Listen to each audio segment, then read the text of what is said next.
आलेले नाही।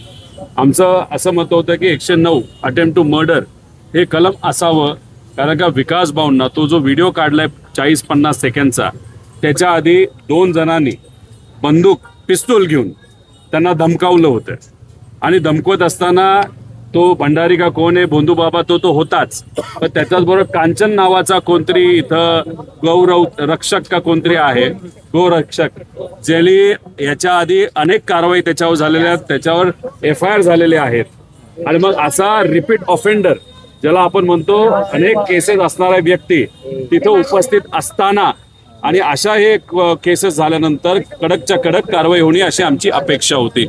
पण दुर्दैव असं 109 कलमाच्या अंतर्गत त्यांनी तिथं आमचा FIR घेतला नाही।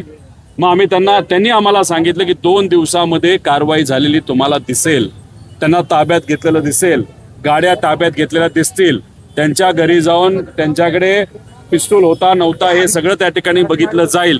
2 दिवस तरी आम्हाला द्या असं पोलिसांनी सांगितलं। पोलीस वर्दीवर आम्ही नक्कीच त्या वर्दीचा आदर करतो। आम्ही म्हणालो की ठीक आहे, आम्हाला लिखित द्या, आम्ही तुम्हाला लिखित देतो, 2 दिवसात आम्ही काही ना काहीतरी करू।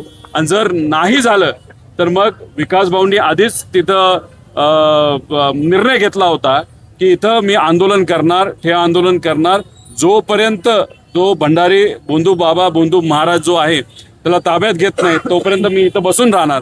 आम्ही त्यांना विनंती केली की 2 दिवस आपण पोलिसांना वेळ देऊया, आणि जर 2 दिवसात काही नाही झालं तर आम्ही अजून एक पत्र दिलेलं आहे की 2 दिवसात काही नाही झालं तर हा जो सोलापूर नॅशनल हायवे तिथं सकाळी 10 ते 11 वाजता आम्ही अख्खा हायवे तो बंद पाडणार। आता हे दोन्ही पत्र आता देऊन झालेले आहेत, या बाबतीत ते काय करतात हे बघू। आम्ही हे म्हणतोय की एखादा व्यक्ती आल्यानंतर जो व्यक्ती म्हणत असेल त्यांनी बंदूक दाखवली, तिथं आम्हाला घाबरवण्याचा प्रयत्न केला, मारून टाकतो असं सांगण्यात आलं, सोशल मीडियावर यांना धमक्या आलेल्या आहेत। मग 109 हा कलमाच्या अंतर्गत घेणं हे साहजिकच आहे, पण दुर्दैव असं त्यांनी त्या ठिकाणी घेतलेलं नाही। आणि हा जो भोंदू महाराज आहे त्याचे जे गुरुवर ते वेद व्यास कुठली तरी त्यांनी शाळा काढलेली, त्या शाळेमध्ये बहुजन समाजाच्या मुलींना परवानगी नाही। नागपूरला आहे, आळंदीला आहे। म्हणजे महात्मा फुले, क्रांतीज्योती सावित्रीबाई फुले ज्यांच्यासाठी लढले, म्हणजे बहुजन समाजातल्या मुलींना तिथं संधी मिळावी, आता इथं अशा शाळा काढण्यात आलेल्या आहेत की तिथं फक्त काही ठराविक लोकांना तिथं संधी दिली जाणार। आता हे काय संतांच्या विचाराचे आहेत का? शिव्या देणं हे संतांच्या विचारात आहेत का?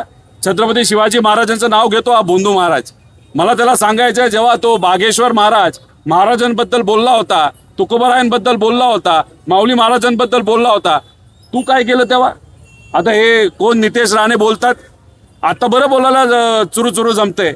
जेव्हा महाराजांबद्दल बोललं गेलं होतं, डॉक्टर बाबासाहेब आंबेडकरांबद्दल बोललं गेलं होतं, महात्मा फुलेंबद्दल बोललं गेलं होतं, कर्मवीर भाऊराव अण्णांबद्दल बोललं गेलं होतं, तुकोबारायांबद्दल बोललं गेलं होतं, आपल्या ज्ञानेश्वर माऊलींबद्दल बोललं गेलं होतं, तेव्हा हा चुरू बोलणारा मंत्री कसा बिळात जाऊन बसला होता का?